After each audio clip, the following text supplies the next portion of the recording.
Dear students,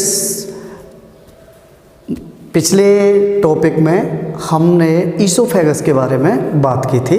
अब हम alimentary canal का अगला जो पार्ट लेते हैं वो है हमारा स्टोमक या आमाशय। ठीक है, नेक्स्ट पार्ट क्या है? स्टोमक या आमाशय। देखो, हमने पिछली बार ईसोफेगस की बात की थी और हमने बात की थी कि ईसोफेगस है वो एक आगे जाकर एक छिद्र द्वारा किसमें, आमाशय में जाकर खुलती है। ठीक है, तो हम सबसे पहले बात कर लेते हैं साहब किसकी, स्टोमक या आमाशय। तो देखो, हम बात करें हमारी बॉडी की सिचुएशन के आधार पर, तो बॉडी में हल्का लेफ्ट साइड में, ठीक है, हमारी यहाँ से ग्रेसिका चलती है या ग्रास नली कह सकते हो या ईसोफेगस, और वो जाके आगे अपना क्या इधर की साइड में हल्का क्या होगा, बाईं ओर एक पेशीय थैलेनुमा संरचना होती है। दूसरी बात, हमारी एलिमेंट्री कैनाल का सबसे चौड़ा भाग कौन सा होता है? स्टोमक होता है। ठीक है, सबसे अधिक पेशीय भाग कौन सा होता है? स्टोमक होता है। ठीक है ना, तो एक थैलेनुमा संरचना, या हम बात करें कि जब ये खाली रहता है तो इसकी आकृति कैसी होती है? जे शेप्ड होती है, जे के आकार की होती है। ठीक है, या हम बात कर रहे हैं साहब इसकी जो आकृति है वो इस तरह की होती है। ठीक है, तो ये क्या हो गया? जे शेप्ड हो गया। ठीक है, आगे अपन बात करते हैं, क्या भोजन है ईसोफेगस द्वारा कहाँ पहुंचाया जाता है? स्टोमक में। स्टोमक में पहुंचाया जाता है, तो स्टोमक में वो कौन से छिद्र द्वारा? तो देखो, एक चीज याद रखना, आमाशय में मुख्य रूप से 2 छिद्र पाए जाते हैं। ठीक है, यानी आमाशय में कितनी ओपनिंग पाई जाती हैं? 2।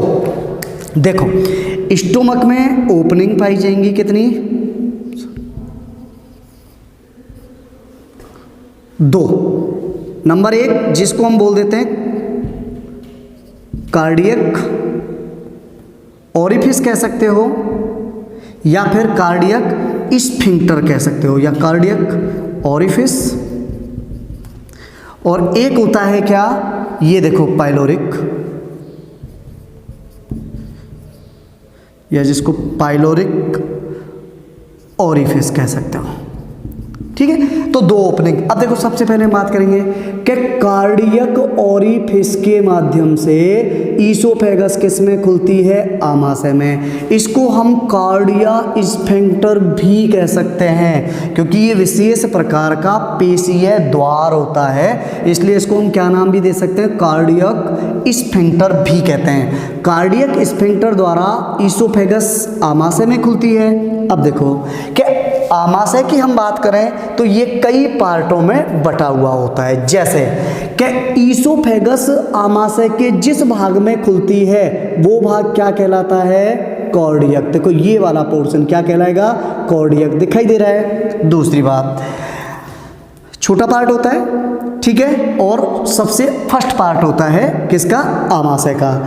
अगली बात करते हैं अपन कि आमाशय की मुख्य जो भाग होता है, ठीक है, जो फंडस या बॉडी कहलाता है। इस तरह से कुछ बुक्स में फंडस बॉडी को अलग अलग करके भी बता देते हैं, कुछ बुक्स में बॉडी या फंडस एक ही पार्ट माना गया है। तो देखो, हम बात करें, ये सबसे बड़ा पार्ट हो गया यहाँ तक, इसको अपन बात करें, ये बॉडी है, या अपन कहें आमाशय का मुख्य भाग है, ये फंडस हो गया। ठीक है ना, और इसके साथ ही जो आमाशय का लास्ट भाग होता है, अंतिम भाग पतला होता है, नलिका नुमा होता है, जो आगे जाकर किससे?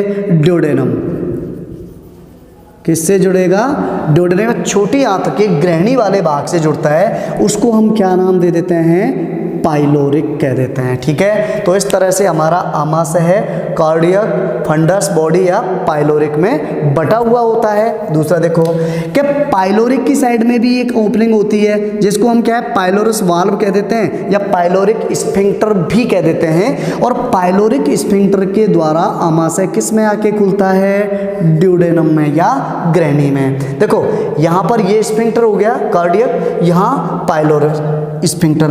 काम क्या होता है? जैसे ही भोजन आमाशय में आया, अब नॉर्मल सी बात है सब, आमाशय में बहुत तीव्र संकुचन होते हैं, कॉन्ट्रैक्शन होते हैं, जिनके द्वारा ये फूलता पिचकता है, तो इसमें प्रेशर उत्पन्न होता है। अब उस प्रेशर के साथ भोजन वापस भी तो ईसोफेगस में जा सकता है। जा सकता है या नहीं? जा सकता है सब।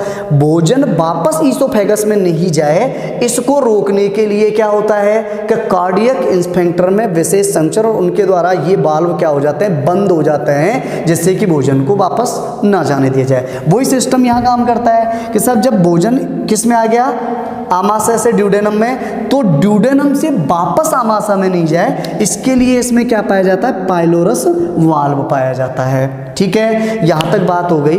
अब हम बात करेंगे किसकी, कि भोजन ईसोफेगस से आता है कहाँ, आमाशय में। और तुम्हें पता है आमाशय में भोजन रहता है कम से कम कितना, 4 से 5 घंटे रहता है।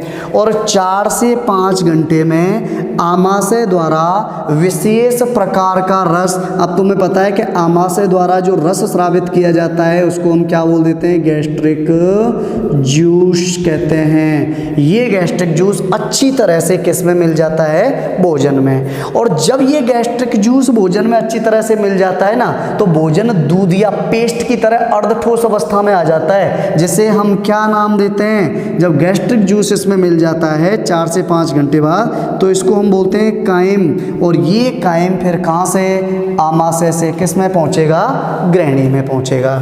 ठीक है, अब देखो ये बात हो गई। अब हम बात करते हैं कि सब आमाशय जो होता है ना, इस आमाशय की हिस्टोलॉजी क्या होती है, औतकीय संरचना के बारे में बात करेंगे। जब हम औतकीय संरचना के बारे में बात करते हैं तो हम यहाँ से एक सेक्शन काटेंगे इसकी वॉल का, ठीक है। और इस सेक्शन को काटकर हम जब इसका अध्ययन करते हैं ना, तो इसमें भी जैसे ईसोफेगस में 4 स्तर पाए जा रहे थे, सेम उसी प्रकार से इस भाग में भी कितने, 4 स्तर पाए जाते हैं। तो चलो अब हम बात कर लेते हैं इसकी हिस्टोलॉजी की। ठीक है, तो देखो हिस्टोलॉजी की हम बात करें तो मैंने अभी बताया था साहब कितने स्तर पाए जाते हैं, 4। अब 4 स्तर की बात करें तो सबसे पहला और सबसे बाहर की ओर एक स्तर होता है क्या, जिसको हम क्या बोलेंगे, सीरोसा। क्या कहते हैं, सीरोसा। इसकी हमने बात की थी, पहले भी पढ़ चुके हैं साहब। विसरल पेरिटोनियम का भाग होता है दूसरा। ये किसके द्वारा निर्मित होता है, फाइब्रस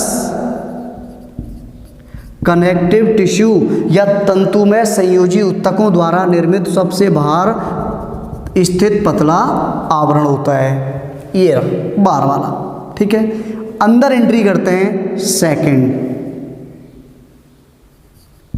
सेकंड क्या है इसकी, मस्क्यूलर लेयर।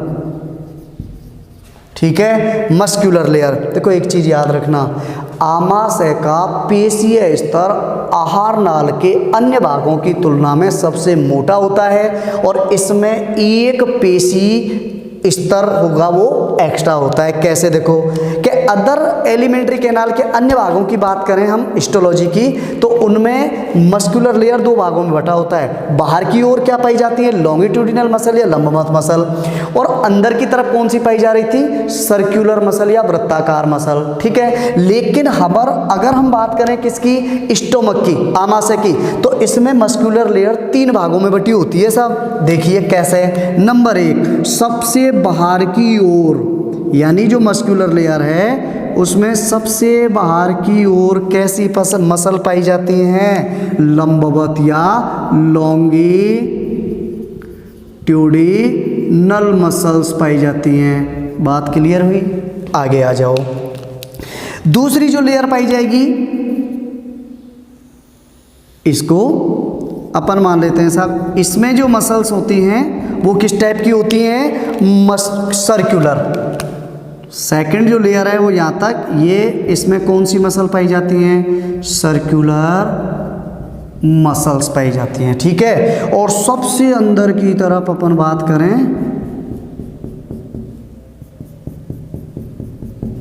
ये वाला, तो ये कैसी है, ओब्लिक।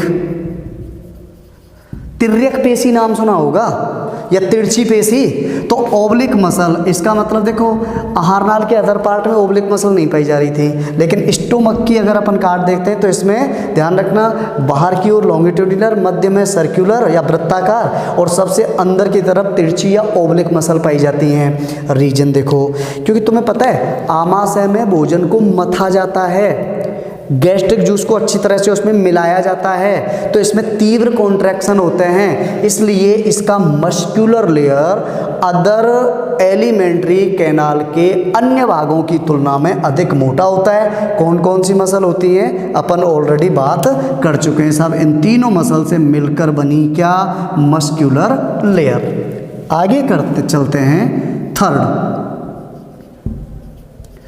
थर्ड है सब म्यूकोसा, ठीक है साहब, तीसरी परत है, ठीक है। अब देखो इसका हम पहले ही पढ़ चुके हैं कि ये क्या होती है, लूज कनेक्टिव टिश्यू द्वारा निर्मित होती है।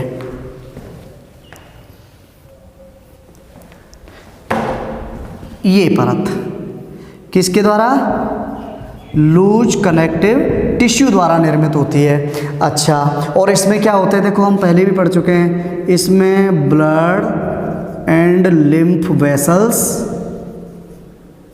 फैली रहती हैं और नर्व फाइबर फैले रहते हैं, ठीक है। तो देखो इसमें क्या होगा, अपन बात करें साहब, जैसे ये अपने क्या हो गई, ब्लड वेसल्स हो गई, ठीक है। इसमें अपने ये क्या हो गई, मान लो लिम्फ वेसल्स हो गई, ठीक है। और इसके अलावा इसमें क्या हो गए साहब, ये जगह जगह नर्व फाइबर पाए जाते हैं। तो इस तरह से बना हुआ होता है क्या, सब म्यूकोसा लेयर। अंदर एंट्री करेंगे अब अपन, बात करते हैं सब आगे, ठीक है। तो देखो सबसे अंदर का और सबसे लास्ट की जो लेयर होती है बहुत ज़्यादा मोटी होती है, बड़ा ध्यान रखना, किसमें, आमाशय में। और ये 4 स्तर, और ये क्या है, म्यूकोसा लेयर। चौथा स्तर होता है सब यहां से लेकर यहां तक दिखाई दे रहा है, इस पर फोकस करेंगे। म्यूकोसा लेयर आमाशय में सबसे मोटा होता है, म्यूकस परत, रीजन देखो कि इसके द्वारा, यानी इसमें क्या होती है, विशेष म्यूकस नेक सेल्स होती हैं, ठीक है ना, या चूसक या कोशिकाएं होती हैं या गॉबलेट, जिनसे बहुत ज़्यादा मात्रा में म्यूकस स्राव होता है। रीजन अपन ने अभी बताया था, आमाशय में गैस्ट्रिक जूस स्रावित होता है, और गैस्ट्रिक जूस स्रावित होता है तो आमाशय के गैस्ट्रिक जूस में HCl पाया जाता है, हाइड्रोक्लोरिक अम्ल पाया जाता है। अब हाइड्रोक्लोरिक अम्ल होता है वो क्या करेगा साहब, नॉर्मल सी बात है, अपन नॉर्मल भी डाल देते हैं ना, तो वो हमारी स्किन को क्या करता है, जला देता है, नष्ट कर देता है, ठीक है ना, मांस वाला भाग होता है। तो वही काम अगर डायरेक्ट HCl आमाशय की वॉल के संपर्क में आएगा तो उससे आमाशय की वॉल क्या हो सकती है, आमाशय की भित्ति नष्ट हो सकती है, ठीक है। लेकिन म्यूकस परत इतनी मोटी होती है कि वो आमाशय की वॉल को कोई नुकसान नहीं पहुंचने देती है, HCl द्वारा खुद नष्ट होती रहती है, बनती रहती है, नष्ट होती रहती है, बनती रहती है लगातार, ठीक है ना। रीजन है भाई HCl के द्वारा खुद तो नष्ट हो जाएगी, लेकिन साथ के साथ में क्या होती है, ये बनती भी रहती है, और इस प्रक्रिया द्वारा आमाशय की जो भित्ति होती है उसको HCl से कोई किसी भी प्रकार का नुकसान नहीं पहुंचता, ठीक है ना।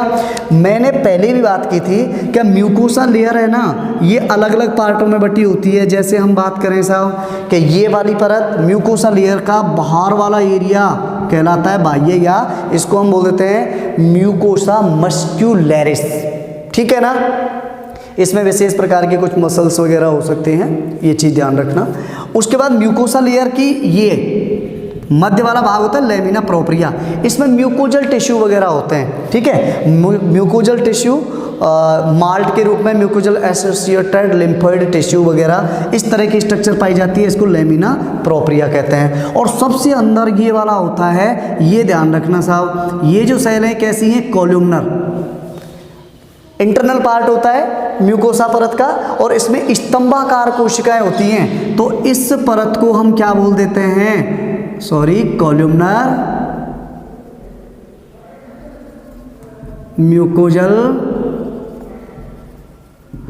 एपिथीलियम या स्तंभाकार श्लेष्मिक उपकला द्वारा निर्मित होती है म्यूकोसा लेयर। दूसरी बात देखो कि आमाशय की म्यूकोसा लेयर में जगह जगह उंगली जैसे क्या पाए जाते हैं, उभार पाए जाते हैं, ठीक है ना। ये उभार ध्यान रखना बहुत ज़्यादा शार्प नहीं होते ऊपर से, जबकि हम इंटेस्टाइन की बात करेंगे तो उसमें बहुत ज़्यादा नुकीले टाइप के होते हैं जिनको विलाई कहते हैं, ठीक है, सूक्ष्मांकुर कहते हैं। लेकिन इसमें ये बहुत ज़्यादा शार्प नहीं होते, उंगली जैसे होते, ब्लंट होते हैं, ठीक। आप सुनिए, जब हम इसकी बात करते हैं ना तो इसके अंदर हम देखते हैं सब विशेष प्रकार की सेल्स पाई जाती हैं। और तुम्हें पता भी होगा कि गैस्ट्रिक जूस का जो स्राव होता है वो आमाशय की भित्ति में पाई जाने वाली विशेष प्रकार की ग्रंथिल कोशिकाओं द्वारा स्रावित किया जाता है।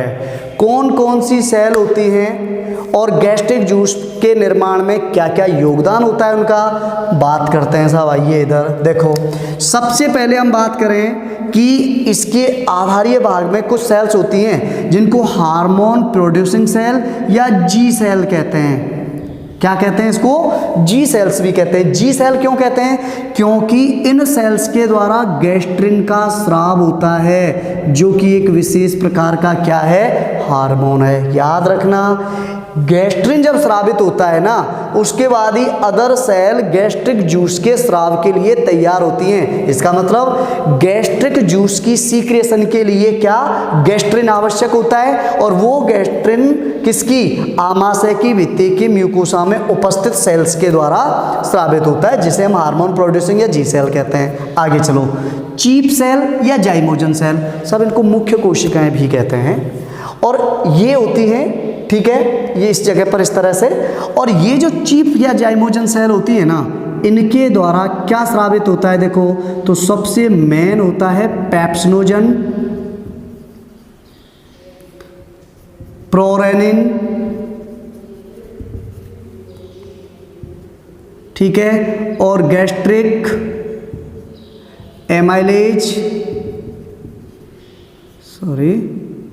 और गैस्ट्रिक लाइपेज स्रावित होता है, ठीक है ना।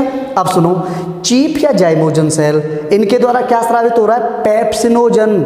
याद रखना, यानी आमाशय के अंदर प्रोटीन के पाचन के लिए आवश्यक एंजाइम होता है, उसको क्या बोलते हैं, पेप्सिनोजन। निष्क्रिय अवस्था में होता है, ये जब सक्रिय अवस्था में चेंज होगा तो पेप्सिन में कन्वर्ट होकर प्रोटीन का पाचन करता है। प्रोरेनिन, प्रोरेनिन शिशुओं में उत्पन्न होता है या शिशुओं में स्रावित होता है। जैसे जैसे हम एडल्ट स्टेज में जाते हैं, शिशु कौन से, जो दूध पीने वाले बच्चे होते हैं उस टाइम पर। क्यों, क्योंकि उनमें भाई वो अपना जो फीड या भोजन ले रहे हैं वो किसके रूप में होते हैं, माँ के स्तनपान द्वारा, ठीक है, मेनली दूध वगैरह ही पीते हैं वो। तो दूध पीते हुए बच्चा होता है तो उस दूध में क्या होती है सब, कैसिन प्रोटीन होती है, और उसके पाचन के लिए क्या आवश्यक होता है, प्रोरेनिन। लेकिन जब हम अनाज खाना स्टार्ट कर देते हैं तो उस टाइम पर प्रोरेनिन का इतना इंपॉर्टेंस रहता नहीं है, केवल पेप्सिनोजन का इंपॉर्टेंस होता है, ठीक है, याद रखना। गैस्ट्रिक एमाइलेज और गैस्ट्रिक लाइपेज, ठीक है ना, ये कुछ कुछ मात्रा में स्रावित होते हैं। और गैस्ट्रिक एमाइलेज होता है, ये क्या होगा, गैस्ट्रिक एमाइलेज अम्लीय, क्योंकि गैस्ट्रिक जूस की प्रकृति कैसी होती है, अत्यधिक अम्लीय होती है, इसलिए ये निष्क्रिय हो जाता है, ठीक है। लाइपेज है, कुछ अवस्था में ये कुछ सिंपल टाइप की वसा होती हैं, उनके पाचन में ये लाइपेज सहायक होता है, ठीक है ना। तो ये चीज़ ध्यान रखना, चीफ या जाइमोजन सेल।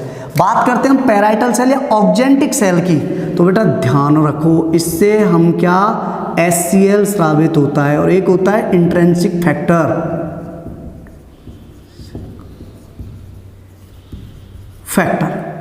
मेन तो क्या होता है, HCl। याद रखना, पैराइटल सेल परिधीय कोशिका या ऑक्जेंटिक कोशिकाओं द्वारा क्या स्रावित हो रहा है, HCl हाइड्रोक्लोरिक अम्ल स्रावित होता है। गैस्ट्रिक जूस की प्रकृति को ये क्या बनाए रखता है, अत्यधिक अम्लीय, ठीक है। पहली बात पता है HCl का क्या इंपॉर्टेंस होता है, सब हम खाना खाते हैं ईसोफेगस द्वारा भोजन आमाशय में आया। भोजन में उपस्थित हार्ड अवयवों को गलाने का काम किसके द्वारा किया जाता है? HCl द्वारा। भोजन में कोई भी बैक्टीरिया वायरस होता है तो उसकी प्रकृति अत्यधिक अम्लीय हो जाती है HCl के कारण। इसका मतलब बैक्टीरिया वायरस को क्या कर दिया? डैमेज कर दिया। ठीक है, अगली बात करते हैं। भोजन 4 से 5 घंटे रहता है आमाशय में, उसको सड़ने से बचाए रखने का काम भी किसके द्वारा किया जाता है? सब HCl के द्वारा किया जाता है। इसका मतलब HCl गैस्ट्रिक जूस में बहुत ज़्यादा इंपॉर्टेंट रोल प्ले करता है। ठीक है, म्यूकस नेक सेल्स, इनके द्वारा तुम्हें पता है म्यूकस का स्राव होता है, और हमने पढ़ा था सब आमाशय में म्यूकस की एक विशेष मोटी लेयर होती है। ठीक है ना, और ये लेयर किसको बचाने का काम करती है? आमाशय की भित्ति को। इस तरह से याद रखना, हार्मोन प्रोड्यूसिंग या जी सेल्स द्वारा गैस्ट्रिन स्रावित हुआ, उसके बाद अदर गैस्ट्रिक मटेरियल या गैस्ट्रिक जूस के जो पदार्थ होते हैं उनकी सीक्रेशन उद्दीपित होती है या प्रारंभ होती है। जाइमोजन सेल द्वारा pepsinogen, prorennin, gastric amylase, lipase, parietal या ऑक्जेंटिक सेल्स द्वारा HCl इंट्रिंसिक फैक्टर, और म्यूकस नेक सेल्स द्वारा म्यूकस, ये सब मिलकर किसका निर्माण करते हैं? गैस्ट्रिक जूस का निर्माण करते हैं। पाचन की प्रक्रिया हम अगले टॉपिक में पढ़ेंगे, अभी हम केवल स्ट्रक्चर के बारे में पढ़ रहे हैं। Thank you.